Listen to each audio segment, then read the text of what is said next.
দীর্ঘদিনের কূটনৈতিক টানাপোড়েন ও ব্যর্থ আলোচনার পর সরাসরি সংঘাতে জড়িয়ে পড়ে ইরান, ইসরায়েল ও যুক্তরাষ্ট্র। টানা প্রায় ২৫ দিনের হামলা পাল্টা হামলার পর ফের চাওয়া হয়েছে আলোচনায় ফেরার ইস্যু, যা নতুন করে আন্তর্জাতিক মহলে তৈরি করেছে নানা প্রশ্ন। এটি কি সত্যি শান্তির চেষ্টা নাকি কৌশলগত বিরতি? এই প্রেক্ষাপটে আলোচনার কেন্দ্রে উঠে এসেছে পাকিস্তান।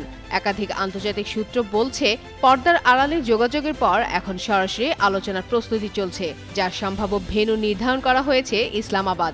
মার্কিন সংবাদ মাধ্যম এক্সিওসের তথ্য অনুযায়ী পাকিস্তান, ইরান ও যুক্তরাষ্ট্রের মধ্যে সেতু বন্ধনে ভূমিকা পালন করছে। গরমে আরাম নিয়ে হবে না হাহুতাশ, ঘুরলে পরে ওয়ালটন ফ্যান বাতাস আর বাতাস। ইসরায়েলের এক জ্যেষ্ঠ কর্মকর্তা বলেন, পাকিস্তানের রাজধানী ইসলামাবাদের চলতি সপ্তাহের শেষের দিকে ইরান ও আমেরিকার শীর্ষ কর্মকর্তাদের মধ্যে একটি বৈঠকের প্রস্তুতি চলছে। এতে যুক্তরাষ্ট্রের পক্ষ থেকে ভাইস প্রেসিডেন্ট জেডি ভেন্স অংশ নিতে পারেন বলে ধারণা করা হচ্ছে, যদিও আনুষ্ঠানিকভাবে কিছু নিশ্চিত হয়নি।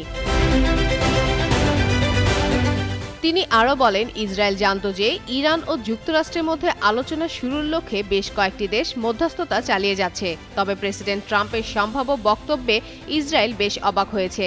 ট্রাম্প জানিয়েছেন যে এই যোগাযোগগুলো বেশ এগিয়েছে এবং সম্ভাব্য ১৫টি পয়েন্টে উভয় পক্ষ ঐকমত্যে পৌঁছেছে।